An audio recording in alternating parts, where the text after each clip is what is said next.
Hello, everyone, and welcome to one of the 5 videos that Metrasens is making available for MRI Safety Week 2021, the year of MRI safety.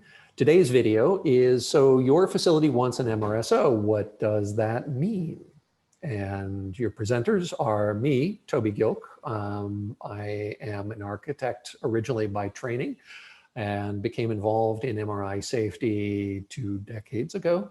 And that interest has sort of grown and metastasized to the point where I've become involved with a member of the ACR's MRI Safety Committee 2 different times for different publications, founding board member of the American Board of Magnetic Resonance Safety, and I am a consultant to Metrasens. And joining me for today's presentation is Alan Heffron. Al? Thank you, Toby. As Toby said, my name is Alan Heffron. I'm the safety trainer for Metrasens, and I've been working for Metrasens for around 3 years. Prior to that, I had various roles in radiology, radiography, CT, MRI, managed for several years, and took this role as the trainer for Metrasens, also MRSO and certified radiology administrator. So the thing that we're going to touch on is the difference of the role of the MR safety officer, how that's distinct from the role of the MR safety expert. And really, there are a number of overlaps, right? There are a number of ways in which both the safety officer and the safety expert play a role in safety policy, safety administration at MRI providers. And here are a few of the different aspects of both of the roles. But when it comes to what distinguishes or differences between them, we get into a little bit of fine grain with that. Ultimately, both of these roles and the individuals serving in the roles have the same core mission. They want to prevent bad things from happening inside the MRI room. Bad things happening as a result of the inherent risks and hazards that are native to MRI. So a bit about the differences. Let's start by identifying where these individuals usually come from. So the MRSO on the left it usually comes from the MR technologist rank. Oftentimes this is a senior MR tech, although there are facilities out there that are training even their junior MR techs because they believe that the MRSO knowledge is really that important to the MR technologist. Contrast that with the MRSE, the MR safety expert. And that person often comes from a medical physics background, but that's not always the case. Quote unquote super tech, somebody who not only is good at the technologist, the MR technologist role, but also has facility with the physics and the MRSEs wind up becoming jack of all trades, a little bit of a Swiss Army knife, that they know the physics, they have some sense of metallurgy, they know about regulatory and device approval methods and that kind of thing. So it's not strictly a physics background, and therefore it can be well suited to sort of a super tech. MRSOs, their focus tends to be on operations and direct patient care. And while the MRSO is really a consultant to the supervising physician, the radiologist, the MRSE really serves in a consultant role to both the supervising physician, radiologist, and to the MRSO. The MRSE is sort of a phone a friend, right? You get stuck with a complicated case, a complicated set of implant and device conditions. You're not sure how they resolve. MRSO is who you pick up the phone to call. Now, or pardon me, the SE is the person you pick up the phone to call. The SO is really down to the nitty and gritty of the administration of individual exams. The MRSO is the one who knows how to modify pulse sequence, get you down to 0.5 watts per kilogram SAR, if that's a limitation you're trying to meet. The MRSE has some of that administrative exam administration kind of skills, but really they're bigger picture. And they're the ones who are trying to identify, okay, if we need to reduce SAR, we can do that by reducing flip angle or increasing our inter-echo spacing, or so they understand sort of the physics of how we get from point A to point B. The SO understands the practical implication, particularly if you've got magnets from 2 or 3 or 4 different vendors, how that might be different on a Siemens system as opposed to a Canon or a GE or a Philips. So the SE is sort of the pocket protector person, and the SO is the put it into action kind of person, broadly speaking. Now, MRI safety itself has a long and celebrated history.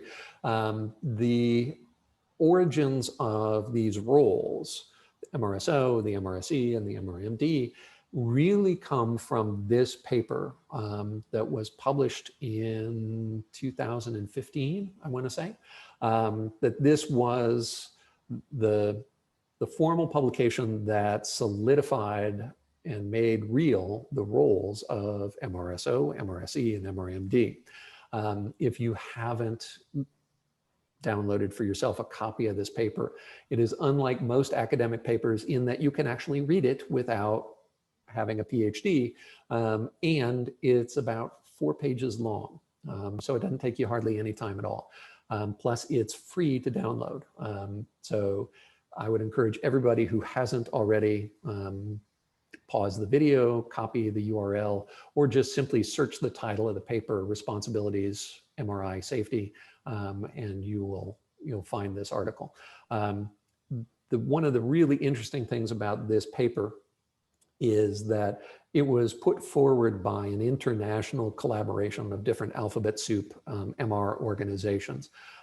And collectively, they essentially said, hey, look, we're not doing a good enough job in MRI safety. And one of the missing elements, we believe, is that we don't have individuals who we can turn to for responsibility for MR safe practices. And the group decided that one individual, an RSO equivalent, really wouldn't cut it because MRI is broken down into clinical decision-making, practical patient care decision-making, and the physics of MR safety.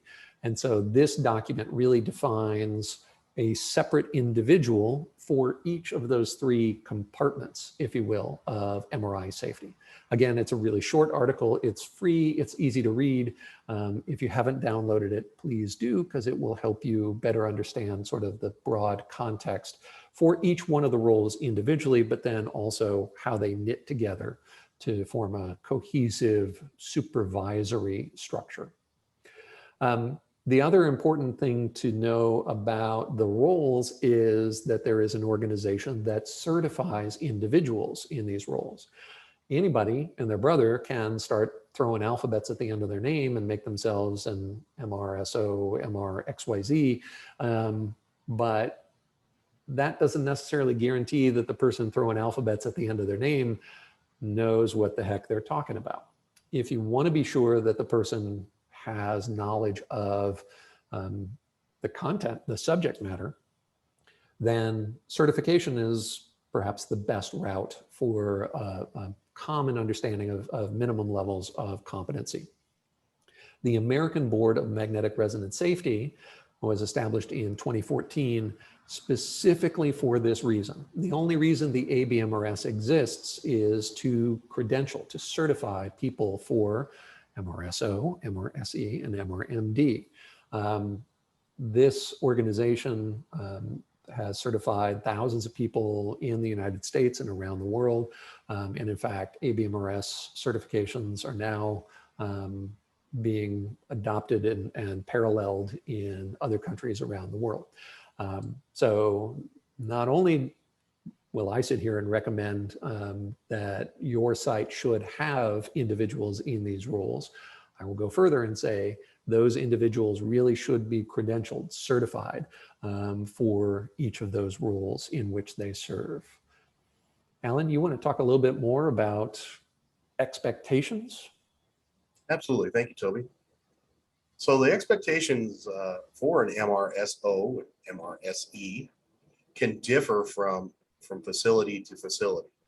Even sometimes in health networks, there are differences in terms of the expectations and responsibilities from one facility to the next.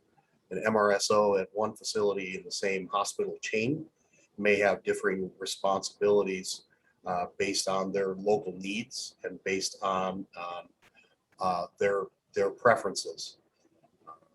It's important to understand that MRSOs don't make the medical decisions.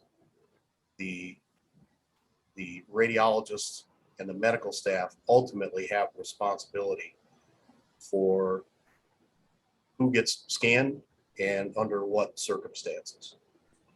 We definitely play a role in making recommendations, and we use our strong data sets and information to provide input for the decision makers, but the risk benefit analysis belongs strictly to the medical staff.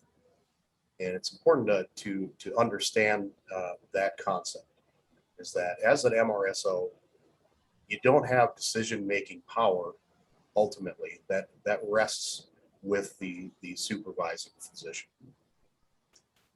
Another thing that's important to note is that drafting and making policy recommendations is a very, very large part of MRSO and MRSE responsibilities. So we need to be able to draft, we need to be able to write these policies, and then we also need to be able to essentially sell them to the people that approve them. And by that, we use best practices, we use common sense, and we make our recommendations to the decision makers. Sometimes it's the radiology medical director, sometimes it's radiology administrator, and often it's both of those. So those are some of the things that you can expect. Traits that will help you excel as an MRSO. They include caring. Nobody is concerned about how much you know until they know how much you care. Being assertive, but not necessarily confrontational, is a good trait. Oftentimes, we physically have to keep people from entering our room, and being able to do that with diplomacy and appropriateness is sometimes a learned skill set, because there's a tendency, because we are concerned about safety, to get a little upset with folks that don't understand the risks, and sometimes we have to explain those on certain terms. Knowledge of the role of the MRSO is key. Being able to speak with authority and being able to reference your ideas and your facts goes a long way. Being detail oriented. Sometimes you have to study, say, a spatial gradient map from several planes, and you have to be able to know where this implant's going to be in your bore, what fields it's going to be exposed to, and for how long. So it does take some detail orientation to be able to provide that properly. Being flexible and being able to change your preferred way of doing things, and being able to accept other people's ideas based on hard evidence is a key trait. We don't want to get stuck in our ways. We understand that that being an MRSO is a never-ending learning curve we are going to be always looking for different solutions so that we can take the best care of our patients. Empathy is a good one, and patience. Having to explain to family members why their grandmother or grandfather cannot have a certain MRI scan, and being able to explain that to individuals that that don't understand the process, and they may not understand why their physician ordered this if they knew that they couldn't have the scan. And being able to provide those answers to family members while maintaining their faith in their medical care can be a delicate walk. So having some empathy for people and some patience is key. The technical requirements, and these are taken from the AB MRS website, abmrs.org. This is right off the syllabus for the technical requirements. Some of these include, of course, underlying the MR principles, having a good understanding of that, how they apply to time varying magnetic fields, of course, gadolinium-based contrast agents, using those appropriately, cryogen safety, patient monitoring, how you handle clinical situations, implant safety, both in terms of general implant safety and specific implant safety that may apply to certain devices. How we handle pregnancy and MRI, both from technologists and from patient standpoint. Limits and standards for energy deposit. How we handle non-MRI people in the MRI environment. Screening considerations and practices that we deploy. How do we handle codes in our MRI environment? 4-zone concept that should be universal now, but I still see some facilities that still predate the 4-zone theory. Siting considerations for MRI, of course, infection control, and also the medical legal implications of MRI safety. So these are all the things that that an MRSO needs to have a working understanding of to be effective in the role.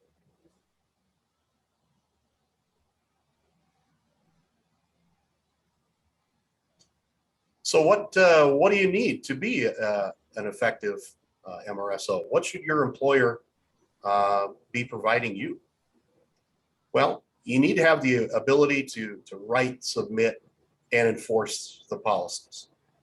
One frustrating aspect of being an MRSO is sometimes the role is defined as such that you're sort of this safety expert, but that's where it stops. You make recommendations. You can make some policy decisions, but you also need to be able to enforce those. Otherwise, you can be ignored, and it's a very frustrating situation to be put in charge of safety at a facility, and then have no ability to enforce that. The ability to change procedures. So you need to be able to have your facility adapt their procedures to ensure that safety is paramount in the decision making. Even simple things such as say scheduling. When we schedule patients, we need to ask these particular questions in this particular order. We need to be consistent about it, and so forth. And what questions do we ask? How does that open up another question box? Developing those protocols and developing those procedures are key to effective management of implant safety, of claustrophobia, anxiety, and these are key items that we need to be able to dedicate our next point, which is time to. So we need time. We need time to devote to education. We need time to devote to educating our fellow technologists, educating our medical staff, educating ancillary members of even the radiology department, nursing, anybody that may come in contact at some point with the MRI department. Also, being able to communicate effectively, being able to let people know, here are the risks, here's why this is important, and to have those ideas accepted. Another thing related to time is time to actually research an implant, research things that you are looking at specifically, that you have the ability to dedicate the time needed to ensuring that this implant at this field strength, at this energy level, is going to be appropriate for this patient without being distracted by other tasks. And also time to communicate those findings without having to, say, manage a patient who may be claustrophobic or otherwise unnerved by having the scan done in the first place. Being able to dedicate the time necessary to do these tasks is very important, so that you can be successful in the role. So the reasons to become a MRSO or MRSE, it's a new challenge. Many of us, we get to a point in our career where we kind of run out of roles to fulfill, and we look for other opportunities to better ourselves and to better our conditions at work. Another thing is the workplace improvement. You'll find that the places that have an effective MRSO operate more smoothly, they operate more efficiently. The reason is that they have the policies and procedures in place to work out these delay-causing issues prior to the patient arriving on site. So that can look different at different facilities, but it also makes your coworkers less stressed. It makes your facility run smoother. It can also make your life much easier in terms of satisfying your own personal goals of being happy at work and working around people that are satisfied with their jobs. Your abilities make a real difference in patient care. So patient care is the whole reason that we exist, and being able to provide a scan that Hospital A refused to do due to an archaic interpretation of the standards or inability to change their thinking, the ability to make these differences that will help people in the long run with their medical care is very satisfying. Formalization of the role of MRSO. What I find at many facilities that I visit is that they have an MRSO, they just don't know it. They have a person that is their go-to for looking up, researching the particular needs of patients. They have somebody that may be performing the roles of an MRSO, but officially don't have the title. So formalization of that is an important aspect of reasons to become one. You may be doing it already. Increase in compensation. Many places are paying more for the MRSO and MRSE roles. Possible other benefits include maybe due to your need to be essentially on call for after hours implant decision making and recommendations, that maybe your clinical call drops. Other possible benefits may include just a shift in formalization of an existing role. So There are some great reasons to become an MRSO or an MRSE. And it is very satisfying to go home at the end of the day and know that you have made some real differences in people's medical care. So to wrap up, ultimately the safest way we can, the most assured way we can reduce the risks of MR is to put a big old chain and padlock across the front of the door into the MRI room. Because all of the risks, or the vast majority of the risks, involve people inside that room, whether they're getting scanned or not. And if we just keep them outside of that room, we prevent 99.9% of all the MRI related risk that exists. However, that deprives us of the diagnostic benefit of MR. So if we decide that the benefits of MR are significant enough that we're willing to accept some risk, now it becomes a question of how do we allow for patient care in an intelligent, informed way that minimizes the potential risks. And it's that intelligent, informed way that is the reason for the MRSO, the SE, the MD. That we need individuals who are specifically trained for this kind of role. It's incredibly easy to simply say no, to simply effectively lock the door for a given patient.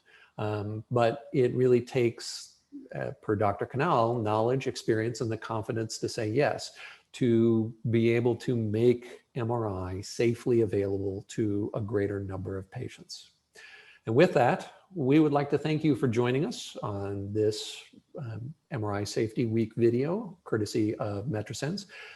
If you haven't seen the previous videos, please visit the Metrasens website and visit them for all of the MRI Safety Week videos, or stay tuned and we will be posting additional videos as MRI Safety Week goes on. Thank you very much. Thank you.